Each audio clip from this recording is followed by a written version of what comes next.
Hey everyone, I'm TM Sparrow, writer and homeschooling mom, and today I'm going to tell you about my favorite writing tools.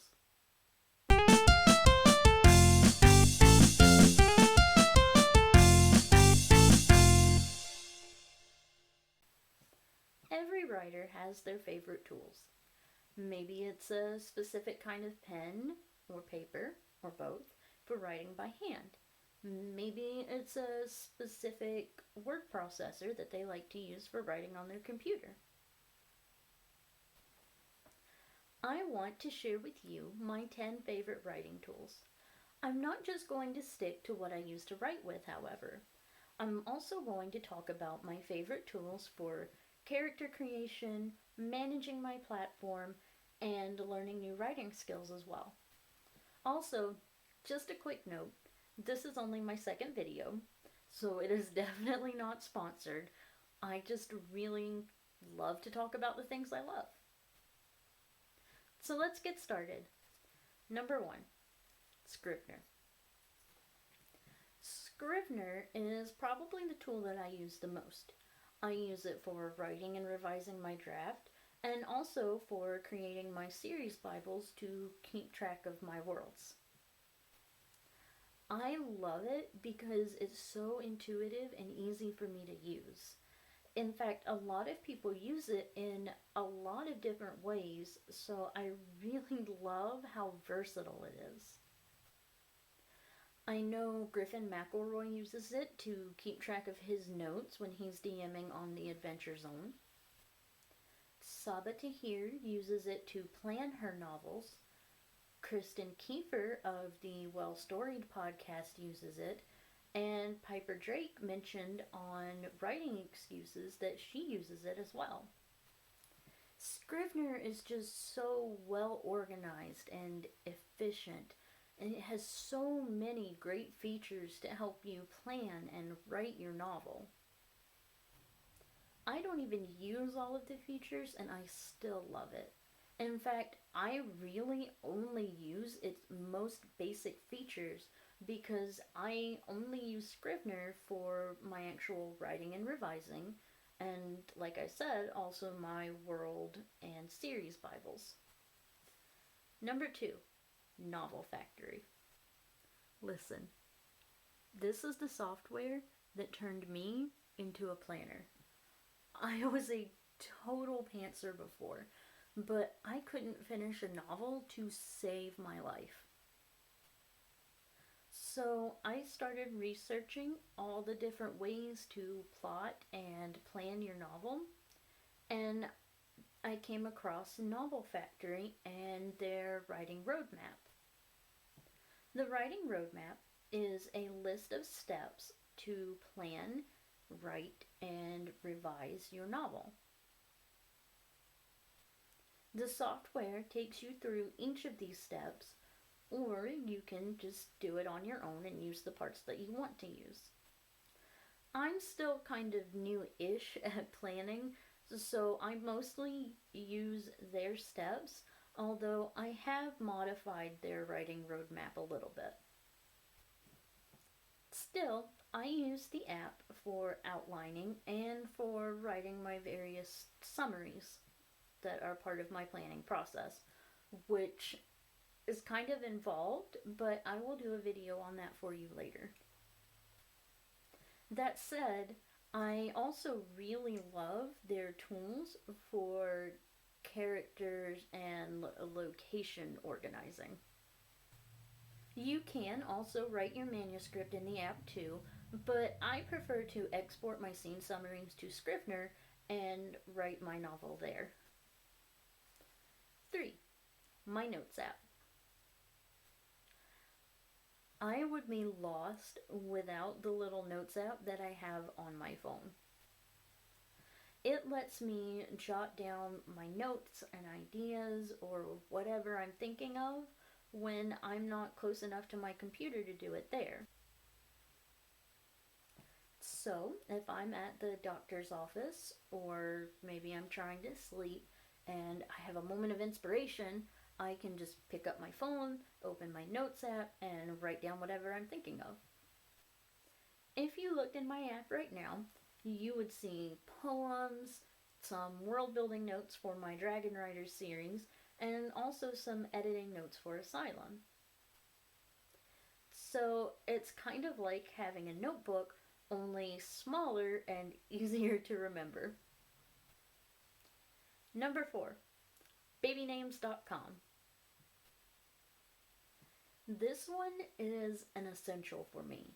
Naming characters is one of the hardest parts of writing a book. And while most of the names in my Children of Remus series just sort of came to me, the characters in my Riders of Illyria series wouldn't have their names without this website. Babynames.com lets you search for names by the language of origin, how many syllables it has, what letter it starts or ends with, and you can also search by the meanings of the names, which is so much fun when you are naming deities.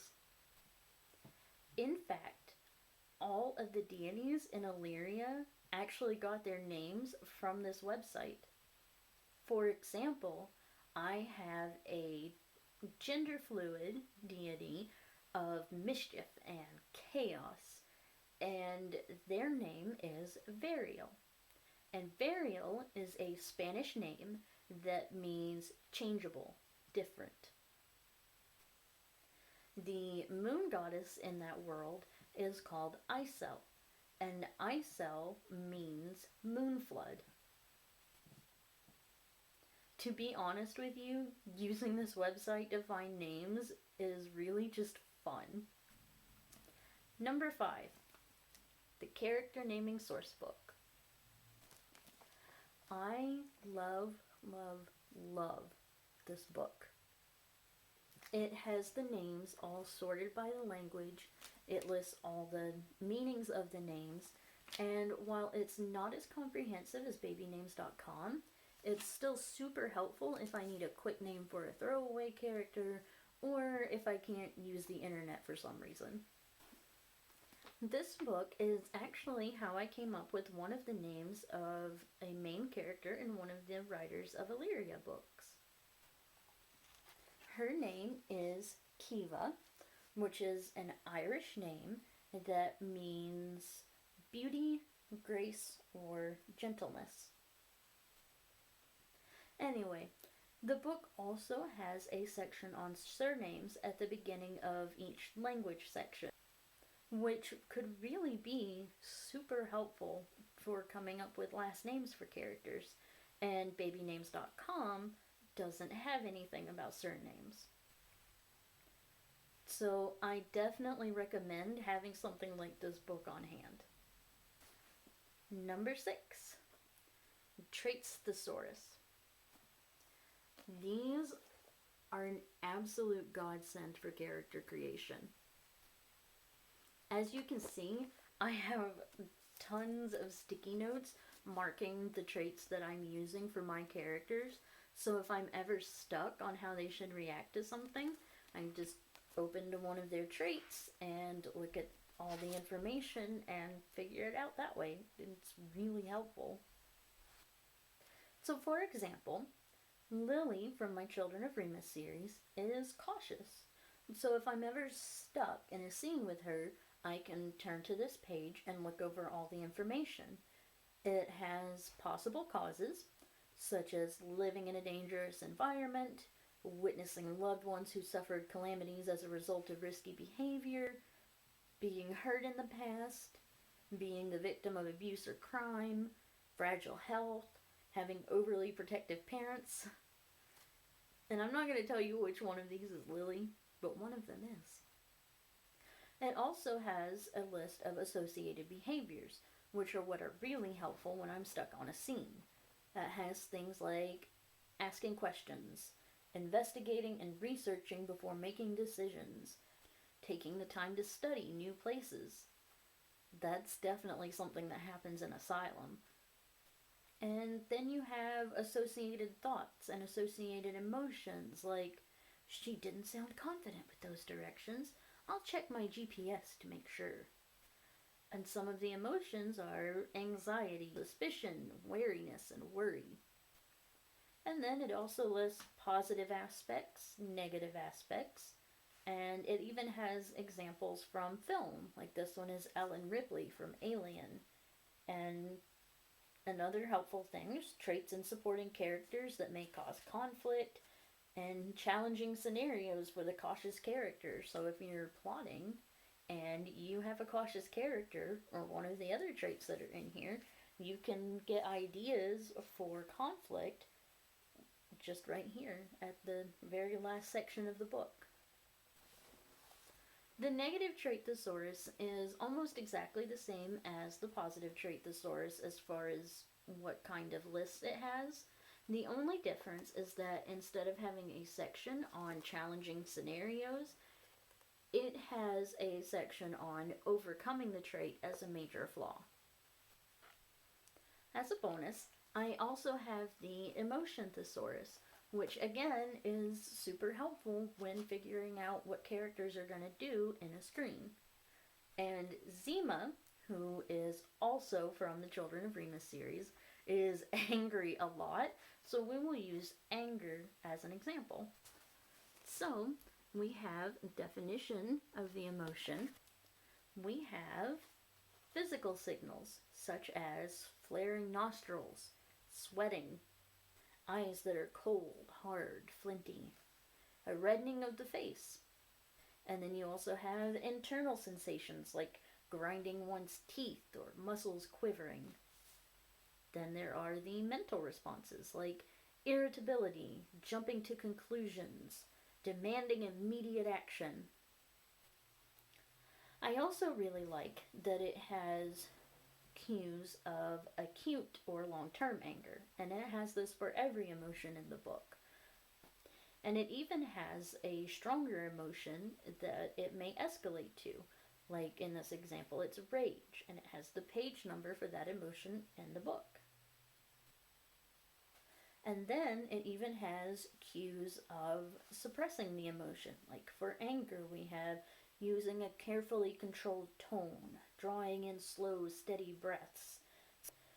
And each section actually ends with a writer's tip that I find really helpful. Number 7, Canva.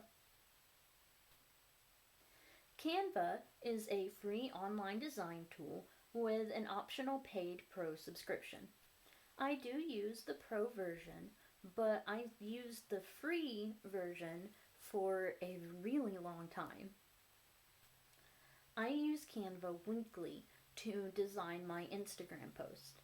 And my Insta posts are super important to me because Instagram is my biggest platform.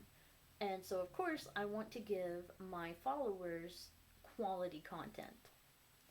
Canva is kind of like Photoshop Lite. It's a photo editor, but it lacks a lot of the in-depth tool that makes Photoshop so good for a lot of artists. But it does let you put together beautiful images in a pretty short amount of time. And it even has templates you can use to make the process even easier. The bottom line is that Canva lets you design beautiful images in a short amount of time, which is an absolute blessing for a busy homeschool mom. Number 8, Preview. The Preview app is another lifesaver for me. Again, there's a really great free version, but there's also a paid subscription. I use the paid subscription, but mostly because it gives me access to the filters that I use, and it's really important to me to keep that cohesive look and my theme on my Instagram feed so that everything looks really pretty. Preview is an app that's similar to Hootsuite. The differences are that Preview only works with Instagram, and it won't make the posts for you. Canva and Preview together are how I run my entire social media platform, because I do pretty much everything from Instagram. So what I do is use Canva on my computer to design my posts. Then I download them onto my phone from the Canva app. upload them to Preview, slap on those filters. Preview lets you move your photos around to arrange them so you can see what your feed is going to look like. And then I write up my caption, use their feature that lets you find hashtags relevant to what you're posting, and then I schedule the posts, and that's that. When it's time for me to make my daily post, it sends a notification to my phone. I go into the app, it copies the caption for me, and it sends the picture over to Instagram. I paste the caption, and then I post. It sounds really complicated, but it's actually really easy. And as a bonus, it doesn't make Instagram think that I'm a bot by posting for me, so I don't end up getting shadow banned. Number 9, YouTube. I love YouTube, obviously. It has been such a great resource for learning from other authors, and it even led me to one of the best online writing groups around, which is how I found my amazing critique group. There is so much great information on here, and so many amazing people sharing what they've learned. It's educational and encouraging, and I honestly just feel so much less alone since I discovered the AuthorTube community. I mean, Jenna Moresi has been such a huge inspiration for me. Hello Future Me has taught me so much about world building and characterization. Hannah Lee Kidder is so inspiring and fun to watch. And Erin Kinsella has some amazing videos too. And really, that's not even everybody. Those are just the first 4 that come to mind when I think about AuthorTube. And I will definitely be linking their channels in the description for you. Number 10, podcasts. Last, and certainly not least, podcasts. I love podcasts of all kinds. They are fun to listen to, and sometimes they lead me to new content. But I especially love writing podcasts. Writing excuses, helping writers become authors, and Well Storied are just a few of my favorites. They are full of great information, and I really just love that so many authors, self-published and traditionally published, are out there sharing their experiences and what they've learned to help people who are just starting out on their writing journey. So I will be linking those podcasts in the description for you guys as well if you're interested in finding out more. If you can't tell, I really love learning from other authors. Experience is a really great teacher, but it's also really great to learn from someone else's experiences, especially their mistakes, because then I can avoid those mistakes and make my own new mistakes. So those are my top 10 writing resources and tools. You can let me know in the comments down below what your favorites are. Or you can find me on Facebook, Twitter, Instagram, and Tumblr. And if you want to see more, then don't forget to subscribe. I'll be posting new videos on Thursdays. See you next time.